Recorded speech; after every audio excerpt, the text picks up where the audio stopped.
Hi guys. Welcome everyone. What's up? Good to see you again. Welcome again to Behind the Runway. The story of two designers. We are here trying to get into Lagos Fashion Week. And today is what? This is our second recording. Second recording. So from the last video if you saw the last video, we're talking about how I wanted to start studying this book.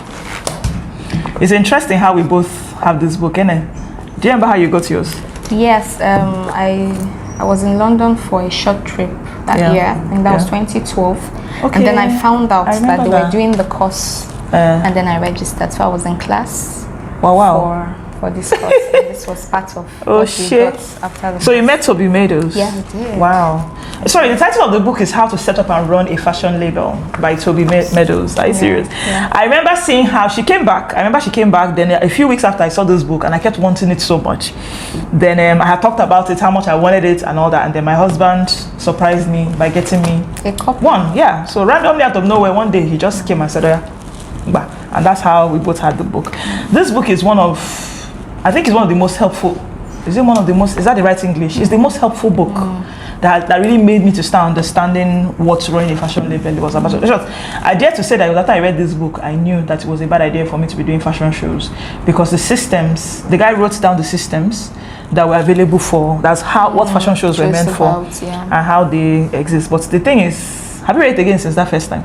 I've read it a couple of times. Are you serious? Like a number of times, not just a couple of times. It's my go-to book. Oh. Every time I feel stuck. Okay. And I feel like there's something not adding up. It's my go-to book, and I recommended it for a lot of people. Because I do a lot of trainings. Yes, so okay, I always advise my students to get a copy of it.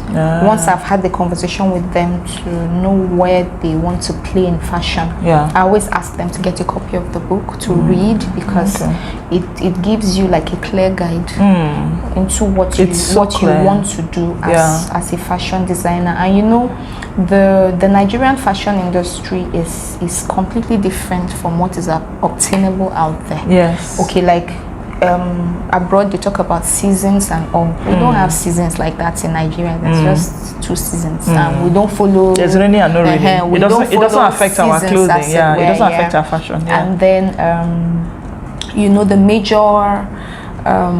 aspects of fashion. Nigeria, we have. Okay, I wouldn't say we don't have haute couture. Okay. But what we call haute couture is not really what it is. What is it? Made to measure? Majorly made to measure. I'm not saying we don't have haute couture at all, but we just brandish that name and throw it around carelessly. Yeah. That's one. And then what we also call ready to wear. It's not like what it is globally. There's only one ready to wear in Nigeria that I know of. Now, feel free to correct me, and that's Rough and Tumble. That's the only one I actually don't know any other one. Really? Then we are not even doing mass markets. Like there's nobody doing mass market in Nigeria. Mass market. Maybe Aba people. I want to say, if you look at people like Aba, if you go to most of what we even call Aba are from China. Mass market, a lot of them are made in China. China, Bangladesh, Vietnam, all those places. What we do in Nigeria is made to measure. We are servicing clients directly. Then we do ready to wear, but not as it is perceived globally or in the international market. So people just make stuff and they make what do you call it? Ready to wear clothes, but not on that scale. You know, so like you said, we stand to be corrected. The only ready-to-wear person that I'm aware of in Nigeria is Rough and Tumble. There could be others, maybe we don't know enough. But Rough and Tumble is one I would say without this. So we had agreed the last time we saw. Meanwhile, we had an entire issue. We're supposed to shoot 4-5 days ago. And thanks to lights, we're just having issues here and there. We had set up the studio and so the lights went bam, and that was it. We couldn't shoot again. So this is almost 2 weeks after the last time we spoke. We're supposed to be talking every week, but anyway, a lot of things have happened since then. First off, being okay, we had decided that last time we're going to be reading 9 pages of this book every day. To complete in the month of February. But you see, she's looking guilty. Oh yeah, report yourself. Report yourself. I was going to say, why are you trying to cast me? I'll cast you. This early morning. Report yourself. I don't have an excuse because I'm sure everything I'm going to say is just an excuse. I didn't meet up with my 9 pages every day. We agreed to do 9 pages every day to be able to finish it. So how will we do it? Because we have to finish in February. Yes, definitely. I'll catch up, and I'm sure I can flow with whatever you are. Since she's read it multiple times, I've only read it once. I read it that one time, and I've not read it again. But you've read it multiple times, so I think you might be at an advantage. Yeah. So one of the things that I think I was reminded of from reading this book, I've already started putting this markers on my page, was where he talked about first of all defining the markets, like 100% defining your markets. I apologize for that sound. Your playing field. Defining your markets. What are you getting into fashion for? So I think we need to ask ourselves, what are we doing? Do we want to do haute couture? Want to do ready to wear, mass market? Then something called eco fashion.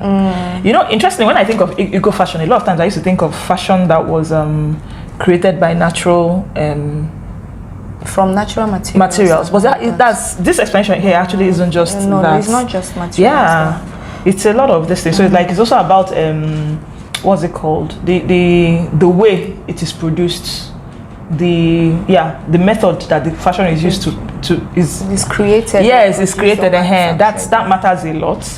And then what else? You know, then there's a lot of review of successful fashion designers doing something different. Let me see, what else here did I think? Then the supply chain. Ooh, I liked the supply chain part. It was really nice. Anyway, we still have a few whatever. So I think what we need to even ask ourselves is, what are we going to do? What are we going to do? What do you think we should do? Okay, so I think I'm very careful with the use of the word haute couture. So I would say I can do haute couture. High fashion, yes. High fashion, maybe. High fashion, yes. High fashion is somewhere in between haute couture and ready to wear. Yes, so high fashion, yes. And then majorly ready to wear. So I think that's. But haute couture. Haute couture is not. It's a lot of work. Sure it's an art that I even think that. Meanwhile, there was a dress I made last year for someone. That the entire dress, apart from the lining, was hand sewn. What happened? Like I used my hand to sew it. It was so beaded, and I know that the technique is supposed to be to hammer down the beads along the seam. But I realized that trying to do that was ruining the fabric. So I had to hand sew the entire dress. Not me. Can imagine somebody I want to be a fashion week, but not on top of haute couture. Beading an entire dress. That's why I have respect for Nigerian designers that are beginning to do that. 10, West 15, African, 20 years down the line, it was almost like an impossible feat. Now you just see 3 or 4 people sit down. Sit for hours. In fact, there was a dress one designer talked about, and she said that dress was done in 3 days. And I'm like, wow, that's a feat. It's beautiful, but I'm not doing it. So high fashion, yes. Haute couture. I do like the idea of high fashion. I think that's where we both. Because me, I'm a very simple. If I show you the clothes I make now, I'm a very simple. That's right now. Sewing zip. Even sewing zip is a federal problem. Like a lot of work. I'm like, why? I have to sew zip for my child's clothes. I'm like, why? Please. Oh, yes, stress. So high fashion, yes, ready to wear. Mass market, we never. Mass market is very high capital. It's very high capital. I don't have. That's where the money in fashion really is. But not yet. It's what we aspire to. Yes, not yet. So high fashion, yes. Ready to wear, yes. Okay, let us write that down. Let's call ourselves. So we are officially high fashion people. High fashion slash ready to wear. Ready to wear. Ready to wear. Okay, then the last week was a Paris Haute Couture Fashion Week. You're writing in your book? Yes, Jesus. It's my book. Wow. You see how you know someone has read a book several years when you can. Oh boy, I don't know if I have it inside me. I don't even think I wrote my name in my own. I wrote my name. Okay, I wrote it, but with pencil. I wrote it Chinese 2013. Can you imagine? I'm struggling with spelling ready to wear when it's right here before me. So last week was Paris Fashion Week, Haute Couture Week to be exact, and the excitement. Yeah, some very interesting designs. Ooh, some crazy, beautiful ideas. I love watching Fashion Week. It's one of my favorite things to watch, I'm telling you. I suspect that's why I entered fashion. It's that I don't know whether I've shot myself in the foot with that one. I love it. I love some really good designs. We got some inspiration from some of the designers. Yeah. Do you remember? There was this Tamara. Okay, Tamara. I've forgotten the name. Let me check. Tamara.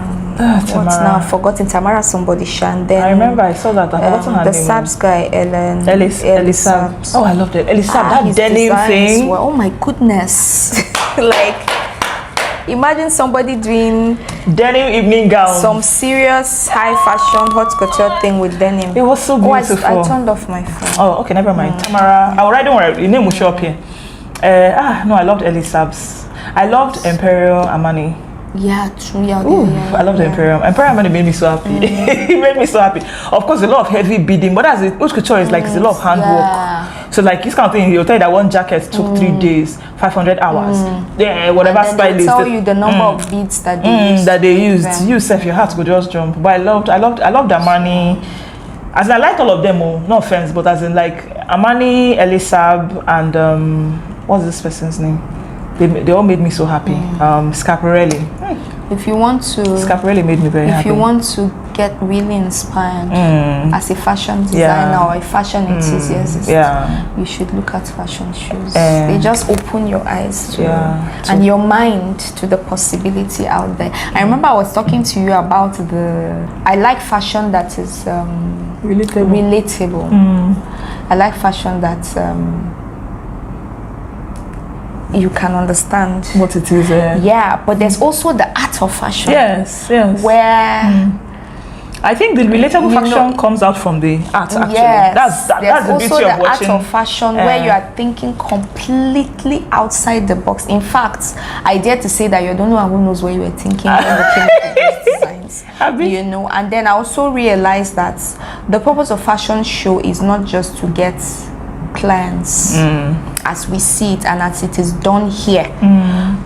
One of the reasons why people showcase in fashion shows is also to open themselves up to opportunities of being costume designers for music, for the music industry and also for the film industry. So it's okay to just be crazy in your creativity. So, but I like relatable fashion. I like something that you can take off the runway and recreate or just use straight up from the runway. So one other thing that we talked about the last time we met is this thing just skipped my mind now. To be able to go on this journey, we want to take advantage of pop-up events. Because it's like right now all we have is theory. Right, we're good friends, which is good, but we know our friendship will be tested by this project, and we don't want to wait until October when fashion show comes. We'll now be having, we want to be able to test out our ability to collaborate work together, and then so like we have to do a pop-up. Not just one, we can take advantage of at least two. So we're like one per quarter for the year. Let us see. So we're actually looking for this thing. So you've gotten some info. I was able to get some info from Lagos Pop-Up. Yes. We're hoping to get March. Will they have March? I don't know, but I know they have one coming this February, and I don't think we're ready to do anything in February. It may just be too last minute. Okay, here's the thing. I don't feel. You see how I told you I'm lazy, right? Or I can be lazy. I don't feel very comfortable with the concept of pop-up because pop-up gives me mass market vibes. Does that make any sense? Because it's very high capital. A lot of money goes down, and I don't know if the money will come back. That makes me very nervous. The few times I've tried, my dear, it hasn't been. Sorry, Jerry. It hasn't been very. It hasn't given me what I think I want, but I think that wise business decision. But she's been more successful with that, so I think that at least I will lean more and learn from her. Let us see. The math has to match. It has to match because if money doesn't come, I feel cry. I realize with pop-up events is that you don't just depend you don't just depend on the organizers. Which is crazy for me. You have to. I think the organizers are supposed to get people in. You have to get. That's why I think that Nigerian brand chick girl does well, because she markets them well. You shouldn't let. You're supposed to tell people, see, I know people come. I have people that can sell things. Come, or all of you should mix. But you don't tell me carry my things, come to you, pay a ridiculous amount for a stand, then I still need to bring my. To me, it just drives me crazy. I can't work with that. Pop-up market, you need to get your people to Same thing with GT Bank Fashion Weekend. You need to get GT Bank Fashion Weekend. They market their thing well. Oh nice, and you see them going to buy from other people. So your own people need to come and root for you and buy.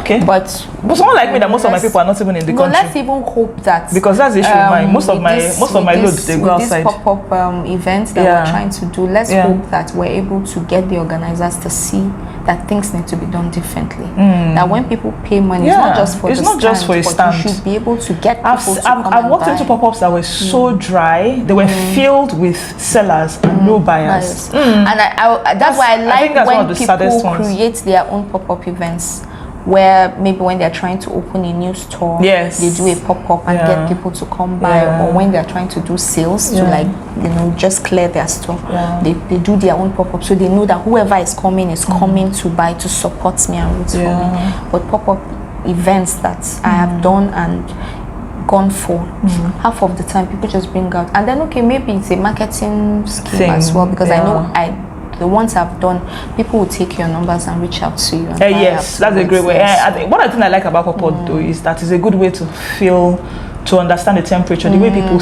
see you, see your design. So like you hear, if someone sees what you're wearing and does like this, you can tell, okay, this is what they are doing. But they say like, oh, this is, people, what I like about Lagos people, right? We form, but we know they form reach what we like or what we don't like. People don't pretend to like something they don't like. So I like that you have an idea how people, because when you sell things online, which is what I do, people buy from me, but I can't tell how they feel. I can't read their expression because we're chatting, I can't tell. All I can tell is what they say. So if people might say, oh, I really like this is pretty, but people don't usually say, oh, I want to. Okay, thank you. Oh, my husband liked it, or this person liked it, and that's it. So I don't see their reaction. I don't feel the emotion. But when you do a pop-up, it's more organic. Okay, so pop-up it is. No wahala. Okay, so pop-up we decided was Lagos pop-up. Lagos pop-up. Lagos pop-up. For and now, we'll look around. That we're able to see that makes sense. Pop-up. Where does it normally hold? I know it's the island. They call this place. I'm horrible with names. I've forgotten now. That's it. My phone was on. I would have just. I know I saved it. Okay. So if we do pop-up, what will we sell? Because like I said, it's a lot of money. One thing I also realized with pop-up is make your design simple. Yes. And as affordable as possible. Affordable. Because what I mean by affordable, it's not like you are putting something worth of 500 in a pop-up shop. How many people want to buy? Do you understand? Something that people can just, a random person passing would be willing to part with money to get. I see. Do you understand? So for me, my idea of pop-up market is make your things as affordable as possible. Something that's my lowest priced item is t-shirts. Yeah. Do you like t-shirts? I like t-shirts, but with the way the prices of things have become in the market, to get a decent t-shirt, because it has to be good quality. To get a decent t-shirt. We're not talking cheapo, remember, we're talking affordability. So because you're going to get good quality and value for your money, when we talk affordability, I'm thinking price range 20ish and above. So for t-shirts? T-shirts, maybe 15. But we need to really sit down and do the math. Yes, the quality of t-shirts we're going to be making, the printing or stoning or whatever it is we're going to do on the t-shirt. Because I'm not just going to get t-shirts and just put out there. We're going to put a bit of our own design elements on it. So at the end of the day, will t-shirts be low cost? That's what you're wondering. That's what I'm thinking. But I'm sure by next week we'll have the answers. We'll use this week and know what we're doing. Okay, so a movie that we watched this week was The Devil Wears Prada. It was because of her. I watched the film too many times. So she will explain why she wanted to watch the film. This one she's smiling. What happened? The thing is that I've seen it pop up in a lot of places where they say as a fashion designer, these are some of the movies you must watch. And everywhere I saw that content, Devil Wears Prada. Then I remember it's an old movie, then watching it again, I think it was done in 2000 and when again was it 11? No, 2006 or 6 either 2006 or 2005. And that film is such a classic, right? Oh my goodness, the fashion still looks like it's doable till now. And then one of the conversations we had while watching the movie is that there's this thing about being a creative. Yes, you actually see into the future. Yes. Some designs are for the immediate here and now. Yes. But sometimes your mind is open to designs for the next 20, 30 years. Yes. And so that was what that movie did for me. I'm like, this film is still hot. I now see why they keep recommending for fashion designers to watch. You know, and then it also reminded me of the work culture of a fashion designer. That this is work. Like, it's a lot of work. A lot of work and politics. Yeah. Actually, let's not forget the politics of it. Was it on your status, or where did I see? I may not be able to say it exactly the way they said it, but that Pride and selling market don't work together. They don't work together. They're trying to sell market. It's my status. You cannot afford. If you're looking for money, you cannot be proud. Yeah, we have to sell. It's a lot of hard work. It's a lot of politics, but you have to put your pride down. Yes. You have to put your pride down and put your hands to do the work and put yourself out there. And you must not take no for an answer. Like that film, what it did for me, because it's been a long time since I watched it. I watched it. I think the last time I watched it is over 10 years ago. You know, so watching it again, like such a classic, and then there are a lot to learn. The power of connection too. Yeah, connection to knowing people, knowing people, holding on to relationships here and being the kind of person I am. I'm someone that can go to an event and not talk to anyone. Yeah. But that movie made me realize that that's a waste of attendance. You understand? You have to meet somebody. You have to and just be no. And as a designer, it's not okay to be wanting your own space. How do you want to sell markets? If there's a lot of power. There's a lot of power in connection, in networking. You know, so I really believe that by the time we talk to more people about wanting to be in Lagos Fashion Week, if you talk to 3, because it has happened to me multiple times that I wanted to do something, I talked to 2 to 3 people about it. By the 3rd person, and you know, like I found somebody that said, "Oh, yes, I know somebody that can." The privilege of being in Vlisco. Yeah. Okay, that's true. Jemimah wanted to see the magazine that we were in. This is a TW magazine. This us. Oh, don't worry, I'll do an up close so you can see it. You know, anyway, carry on. This is from 2009. You know, so the person behind Vlisco Urban Beat is the same person doing Lagos Fashion Week.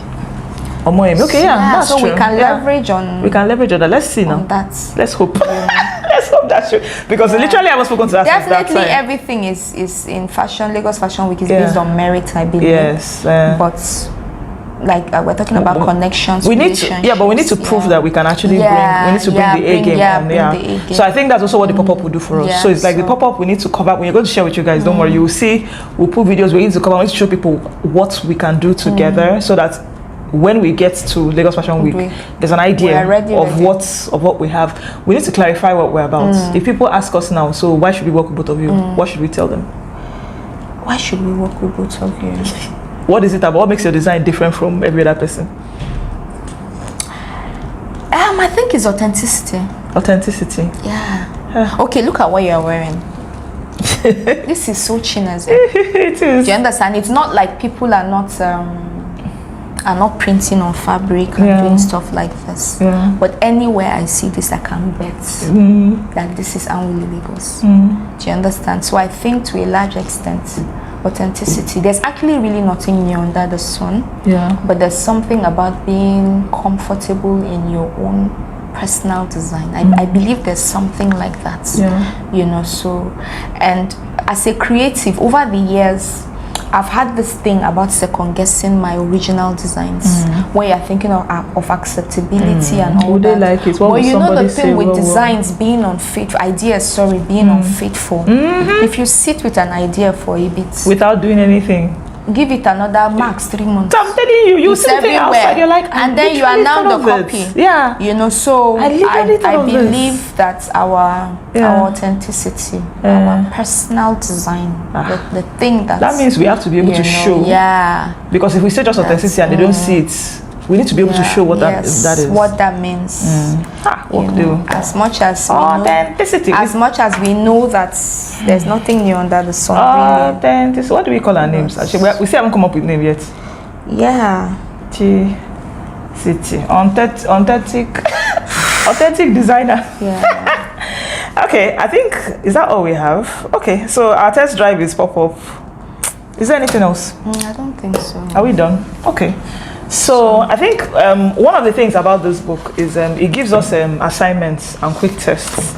So I think a quick test we should try. Don't worry, I'll give you a close-up of this book so you can see. Give me a second. Let me check here. Quick task. Make a list of the key attributes. So there were different things. This is us trying to find out what we want to do before we set up the business. So like we are supposed to assess ourselves. How do you assess? That's page 25. So how do you assess yourself? You do a quick task. Task one. Hey, make a list of your key attributes and personality traits. Do you understand that you think are needed for us to be successful entrepreneurs? That's 2 of us. Then do SWOT analysis. I feel like SWOT, we don't do that one pass now. So just go through some of those. This thing. Give yourself. That's I think this is what I'm talking about. With an effort, you draw a line in the center. Personal objective, business objective. Then write by the time you meet everything in the center, you do something called the immediate objectives. So I think we really should we'll work on this. So I guess we'll tell you guys our result in the next time we record. So I think that's it. Well, I'm presently, if we're still doing nine pages a day, I'm presently at page 33. I stopped at page. Now, where did I stop? And this is where we talk about I stopped at page the business legal structure. I stopped at page 19. So I think I'll catch up. So the question with business legal structure, I'm glad I stopped here because I wanted to ask you: do you think we should get we should register a business name? Yes, right? We have to get into Lagos Fashion Week. That's one of the criteria. Oh, really? Registered business. Business name. So that means we have to get to that because legal is very important. So it's like I know that for most fashion designers or for most businesses, it's great. You get legal. You get an accountant. You know, we have to learn to do the accounting ourselves. At this phase, because stage, but for everything, my own thing with accounting is that everything that happens, you have to write it down. Yeah. Even if you keep a receipt, write it down. So there's a book somewhere. We'll just be writing this what happened, this dates, blah blah blah. Just be writing it down. It's traceable. It is easier for us to know where it went to. Then we can actually then more importantly, we have to be sure that we've made money. Because when you don't check how much you're spending, you are not aware that you don't make money. So that you can make 500k now. I'd be like, oh, you've made money. By the time you have to think of the things that you spent before, you realize that what you made was just 10,000. And fashion does that. Fashion, I think, is one of those businesses that does that very well. Yes. You're not aware. Money just going chip. By the time you go from here to here, you pay for data. You pay for just so like eventually your client gives you one money, you're like plenty money, you're happy. By the time you start deducting what you spent, you realize that what you made. I think like every other business, fashion business is something that requires a lot of discipline as far as accounting is concerned. Because many times designers are carried away by the fact that I made an outfit for 5 million. You think that's plenty of money. By the time you begin to discount what went into production, you now realize that you really didn't. It's just very big figure. That's why the mass market people are the real ballers. Are the real ballers. Home and abroad, though. Home and abroad. It's not even a Nigerian thing. Home and abroad. Okay, so that means by next week we're supposed to be finding out how far with business name. Do you know any lawyer? The lawyers I know, most of them have left the country. The other one is in Abuja. You can work remotely now. Remotely. No lawyer. Business name, as in registered business name or business company. Is it just name or do we have to have we'll find out the criteria PLC? Because I know that the business, whatever collection or label that you're bringing into Lagos Fashion. That means we have to come up with name first. Yes. I googled it today. It must be a registered business. Where are we going to find name now, Jemimah? Name is not a problem. That's what we've been saying. When it's time to register name now, we'll be looking at ourselves. It's the what do you call it? The task. One of the tasks for the week. Yeah. We'll find one of these. We'll find one. I'll just find one very Raz name. Me, I'm into Raz name. Chichi fashion. It's not me and you that will do Chichi fashion. Chichi international. It's not me and you that will do Chichi fashion. But I'm sure that we'll come up with something. Something that will stick. Oh wow. We've been speaking for a while. Guys, once again, welcome to Behind the Runway. This is us trying to hustle this situation, right? I realized we didn't introduce ourselves. Did we? No. Oh no, okay, we just said welcome to Behind the Runway. We didn't introduce. Sorry, my name is Anwuli Lagos. My name is Jemimah Otagada. Yes, and thank you so much for watching. Have fun. See you. Bye. Bye. This was nice. It was.